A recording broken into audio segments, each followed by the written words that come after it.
The moment that stopped lifechanging, the step toward the exit that changed everything. I was already moving. One foot forward. One hand reaching out. That quiet feeling that says, it's done. You made it through. You know that feeling. The moment after effort, when your body thinks the hard part is over. When your mind loosens its grip because the danger feels past. That's where I was. Half gone. Half relieved, thinking the worst had already happened. But sometimes the moment that changes everything doesn't come during the struggle, it comes right after. When you let your guard down, when you think, I'm okay now. That step toward the exit wasn't an ending, it was a doorway into truth. When the door locked and the room went silent, the sound was small, a click, nothing loud, nothing dramatic. But the room changed. The air felt heavier. The noise disappeared. Stopped moving, not because I wanted to, because something inside me knew this wasn't normal. Silence has weight when it arrives without warning. It forces you to notice things you were rushing past. Your breath, your balance, your body standing there, unsure. That locked door wasn't about keeping me in. It was about stopping me long enough to see what I was trying not to see. Promise you won't pass out. Words that hit harder than fear. The words came calmly. Not loud, not rushed. That's what made them hit harder. Promise you won't pass out. No panic, no drama, just concern wrapped in clarity. Those words cut through every story. I had been telling myself, because no one says that unless they see something real. Something you've been ignoring. Fear didn't show up right away. Truth did. And truth has a way of landing softly while shaking everything underneath. The body knows before the mind admits. My body spoke before my thoughts caught up. The room tilted. Breath shortened. Strength faded in small waves. I tried to stand tall, tried to stay steady, but the body doesn't play along with lies for long. You can talk yourself through almost anything, but your body keeps its own record. It knows when you've gone too far. It knows when rest was skipped too many times. It knows when you kept saying later instead of listening. That moment wasn't weakness. It was honesty showing up without permission. Why being fine is often the biggest lie we tell. I thought I was fine. I said I was fine. I acted fine, but fine had become a cover. A habit, a shortcut to avoid stopping. How many times do we say it just to move on? Just to avoid explaining. Just to keep going. Fine doesn't mean well. It often means ignored. It means pushed down. It means delayed. What I believed was strength was actually avoidance, and that lie had been quiet for a long time. The pause where truth finally caught up with me, everything slowed. No rush. No escape. Just a pause. I didn't plan for. In that pause. There was no one to impress. No role to play. No image to protect. Only honesty. I saw how long I had been pushing. How often. I ignored signs. How easy it was to pretend. I didn't feel the cost. That pause didn't accuse me. It showed me. And seeing it clearly changed everything. The quiet admission that changed everything. There was no speech, no defense, no excuse. Just a simple truth settling in. I hadn't listened. I hadn't slowed down. Hadn't been honest with myself. Not because I didn't know better. Because stopping felt harder than continuing. And in that quiet moment, without noise or blame, I finally faced it. That's when I realized I had been lying to myself. The warning we laugh off, the warning that sounded small because it came early. Warnings rarely scare us. They arrive quietly. A headache you brush off, a tired morning you blame on sleep, a short temper you excuse as stress because it's early. It feels harmless because nothing has fallen apart yet. It feels safe to ignore.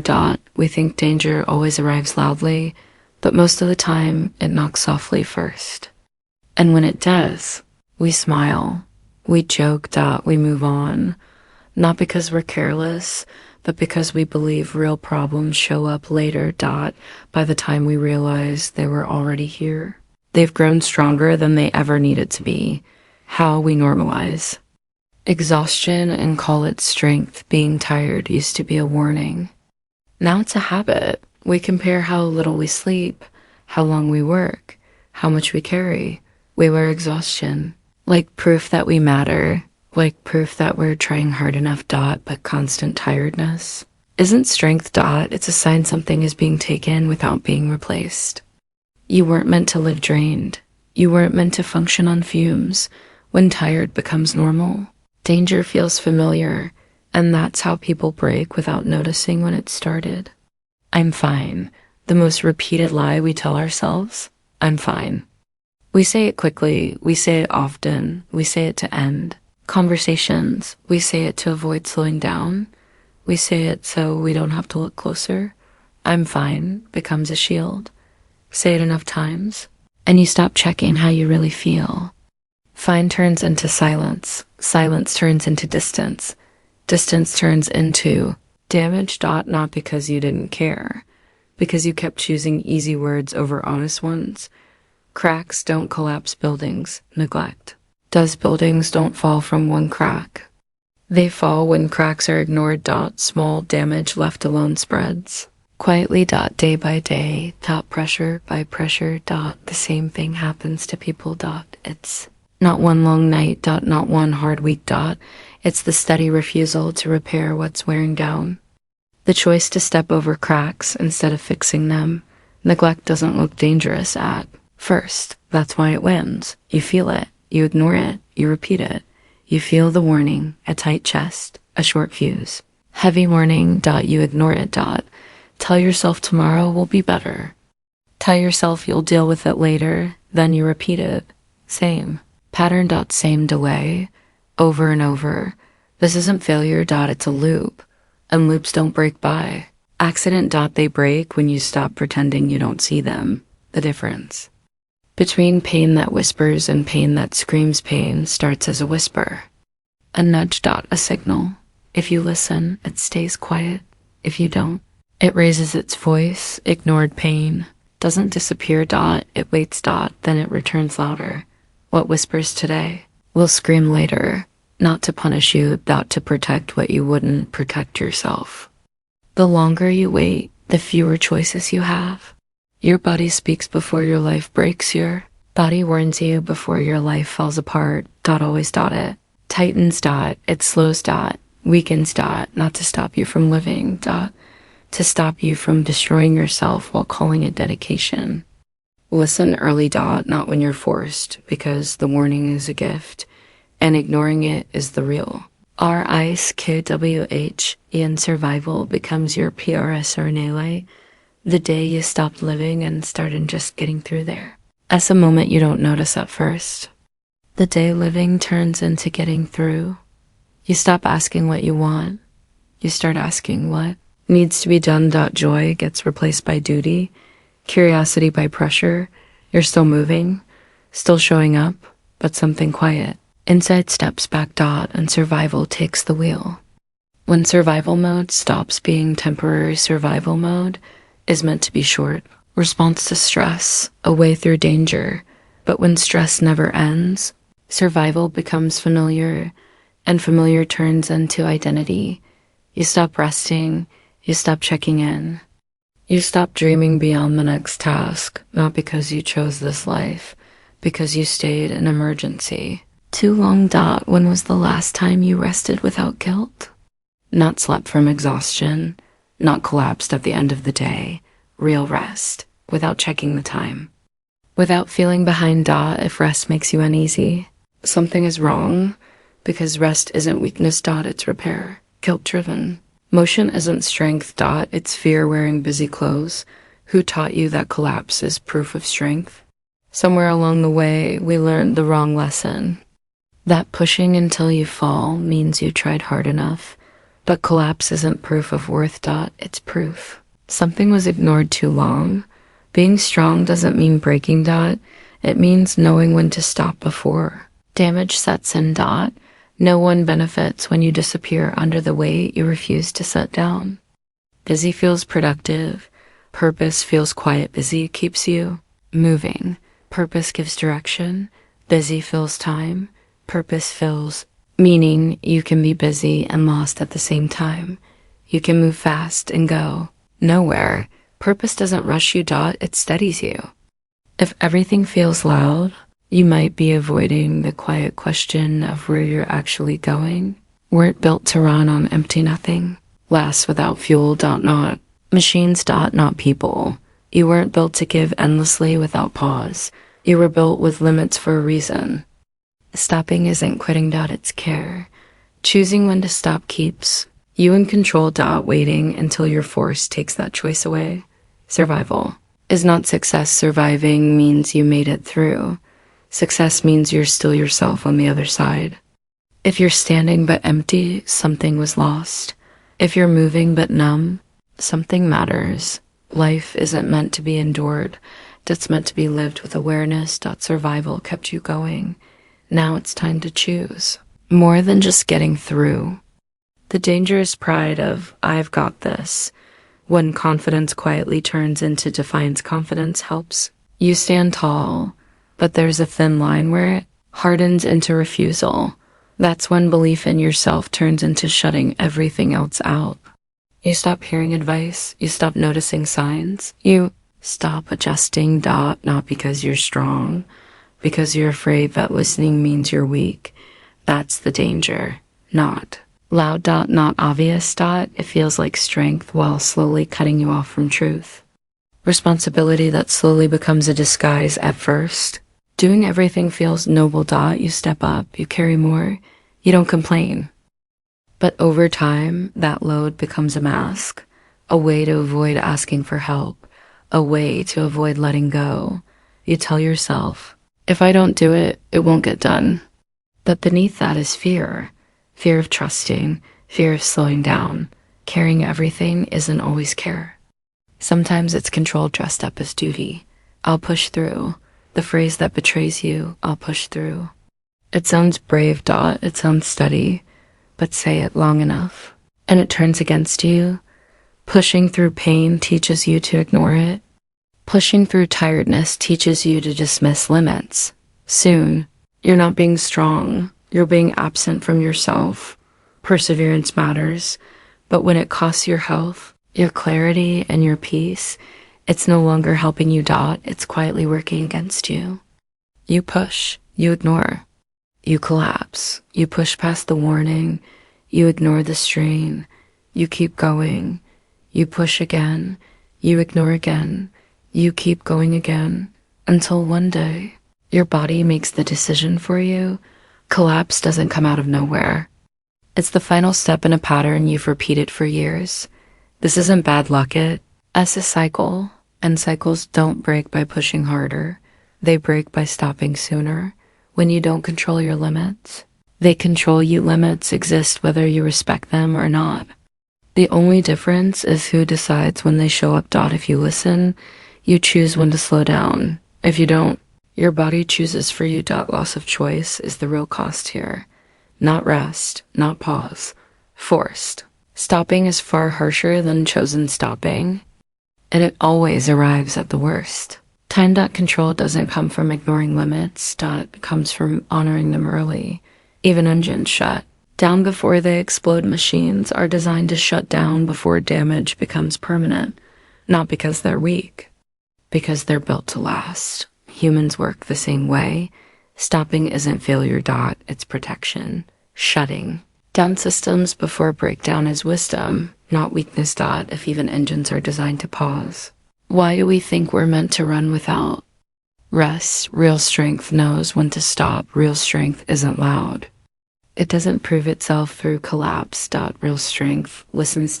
It adjusts. It chooses care over pride. Strong people don't wait to be forced.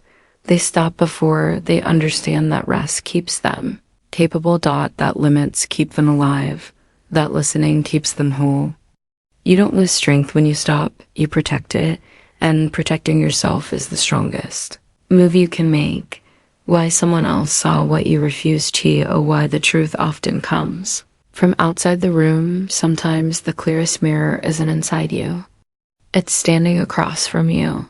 When you're deep in something, You adjust to it, you adapt, you normalize outsiders. Haven't adjusted yet. They see contrast you've stopped noticing. That's why truth often arrives from outside. The room not to judge you, to show you what you can't see from where you're standing. How we become blind to our own pain that lasts becomes background noise. You don't notice it because it's always there. You work around it. You explain it away. You call it normal. Self-neglect doesn't start loud. It starts familiar. And familiarity is dangerous because it feels safe. Even when it's harmful. Why does it take an outsider to wake us up? Because outsiders aren't used to your pain. They haven't built routines around it. They notice the pause. The strain. The imbalance. What shocks them feels ordinary to you. And sometimes it takes fresh eyes to interrupt a pattern you've accepted for too long. You can't read the label from inside the bottle when you're inside the struggle. Your view is limited. You see effort, you feel pressure, but you can't see the whole shaft. Distance brings clarity. Perspective grows when someone else points at what you're standing inside of. That's not weakness. That's human. When a stranger becomes a signal, not a savior. The moment wasn't about who spoke. It was about what was revealed. The person didn't rescue anything. They reflected it. Sometimes strangers become signals. They highlight what you've been avoiding, not to fix you. To wake you up. Sometimes help shows up before you're brave enough to ask. Help doesn't always arrive when you request it.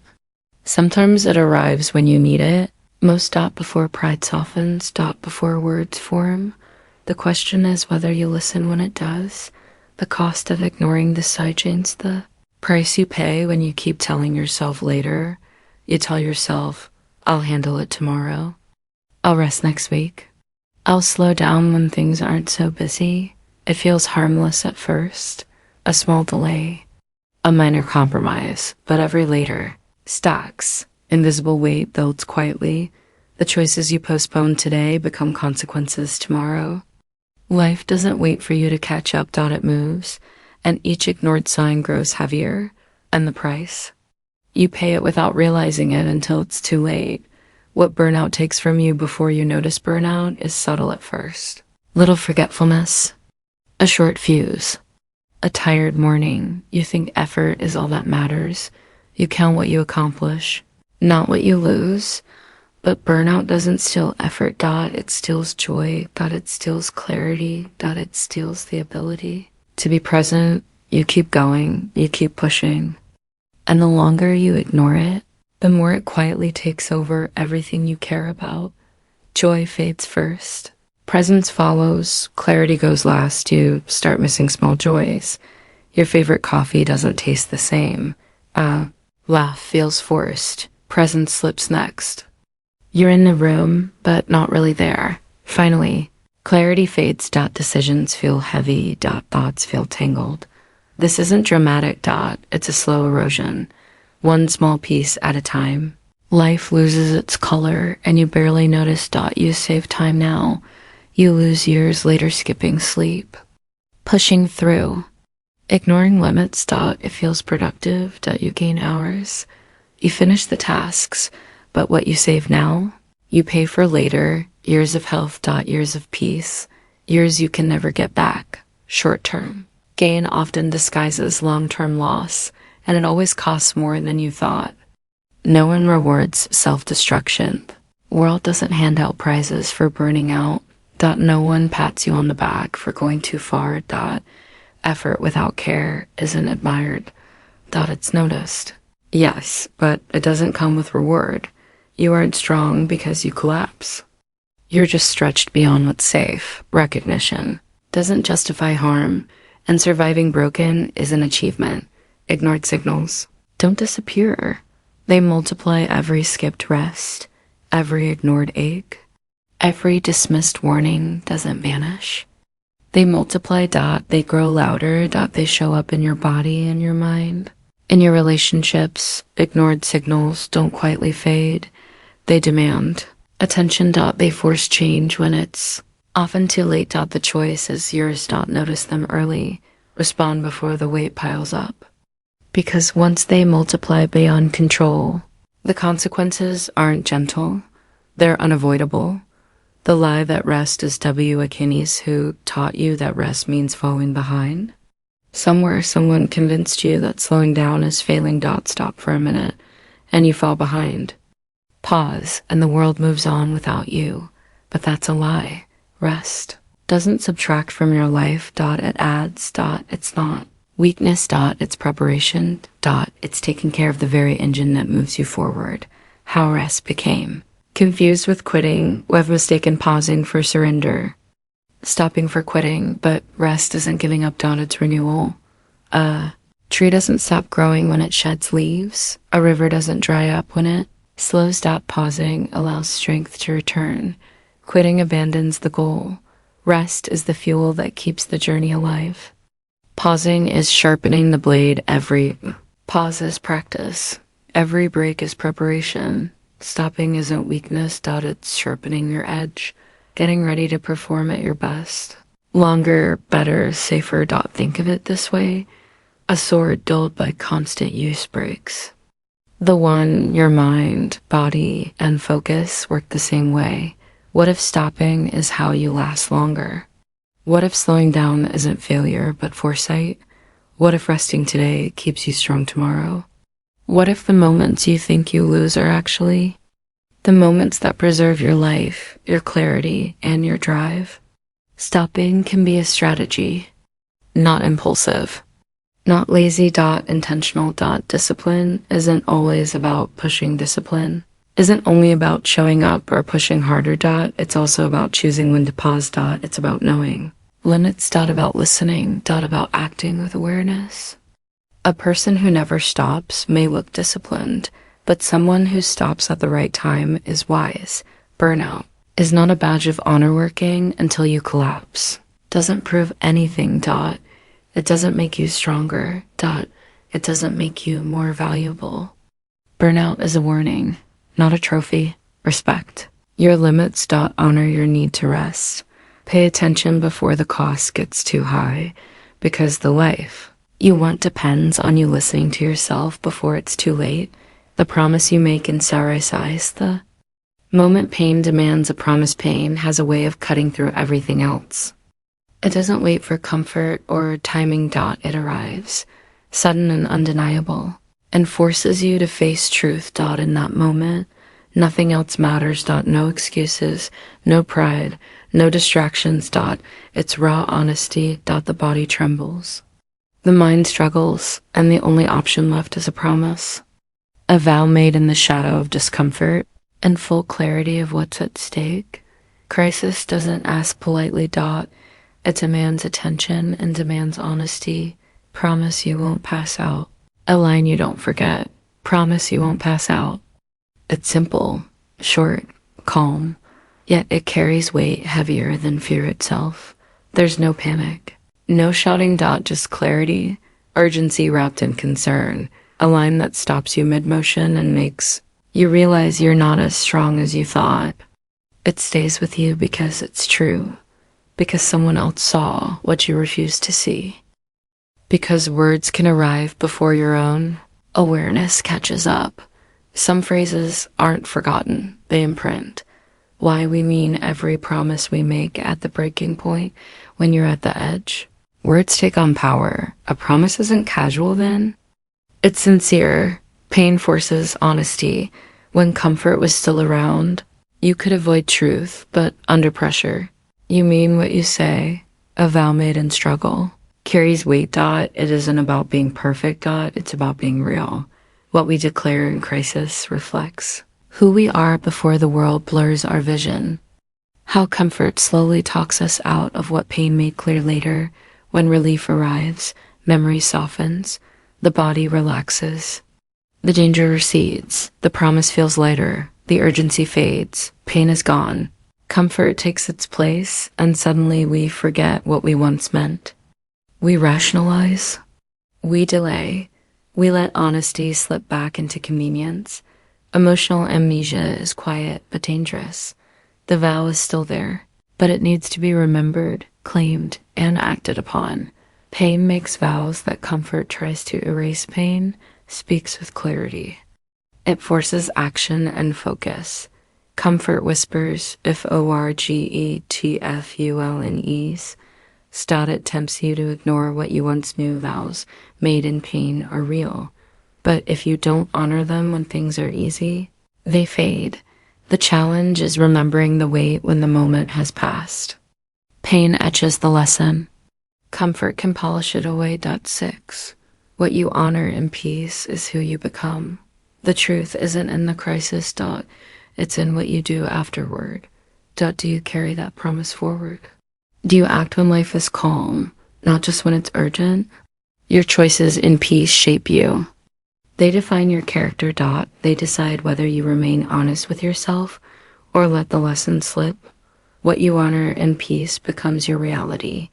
Learning to listen before life forces you skill no one teaches. Listening before it hurts awareness is an instinct.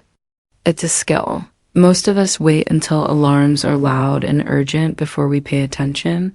We never learned how to notice early signs, subtle warnings, the quiet signals our body and mind send. Listening before crisis isn't natural. It's practiced. It's learned. And those who master it don't wait for collapse to guide them. They act while they still have control. Early signals are gentle. Emergency alarms are not. Early warnings are soft. A brief tightness, a fleeting exhaustion, a nagging thought that something isn't right. Emergency alarms? They scream. They arrive with chaos. They force change you may not want to make. The difference is the cost. If you listen to the whispers, life remains manageable. Ignore them, and the emergency arrives with fewer choices and higher stakes. Listen early, adjust early, life longer. Notice the small signs, respect the quiet hints, act before the crisis arrives, listen early, adjust early. Live longer. Repetition isn't just memory, it's practice. It trains you to respond before damage accumulates. It turns awareness into a habit, not a reaction. Reaction is loud, intention is quiet reacting. To emergencies is loud. It's stressful. It's chaotic. Intentional listening is quiet. It doesn't need drama to work. It prevents the chaos from ever arriving.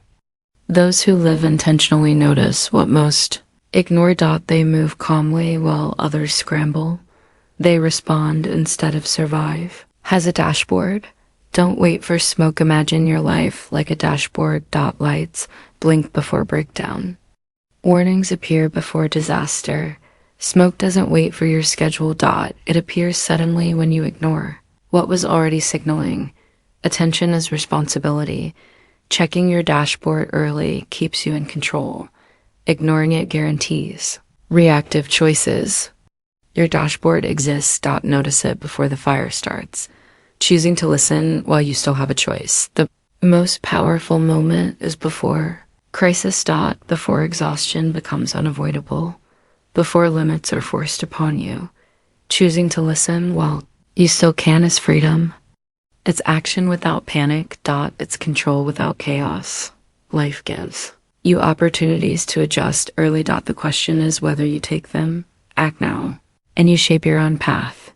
Wait, and life shapes it for you. Redefine strength on your own time. As strength isn't what you endure, it's what you protect. Strength has been sold to us as endurance. The ability to suffer, to push, to carry until something breaks. But real strength isn't measured by how much you endure.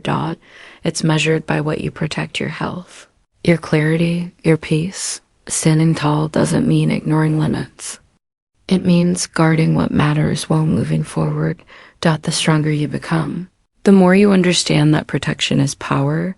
Endurance without protection is just exhaustion disguised as courage.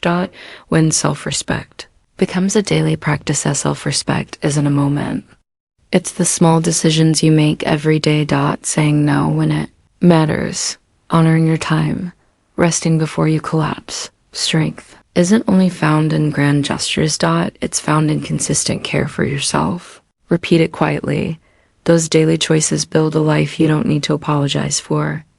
They shape resilience far deeper than one-time heroics ever could. Boundaries are not walls. They are proof of maturity. Boundaries aren't barriers. They are rejection or selfishness. They are statements of understanding. Knowing your limits, your needs, and your worth. They let you engage without being drained. They protect what matters while still allowing connection. Maturity is measured in the courage to set lines, not in how much you give away until you're empty. Boundaries are strength in action. What would change if you honored your limits? What if you stopped stretching past the edge? What if you actually respected what your body and mind could handle? Would you finally feel balance? Would your decisions become clearer? Would your presence improve? For the people who matter most, asking these questions isn't theoretical. It's a mirror. Challenge to see who you could be if self-respect guided your strength. Proving yourself costs more than preserving yourself chasing approval.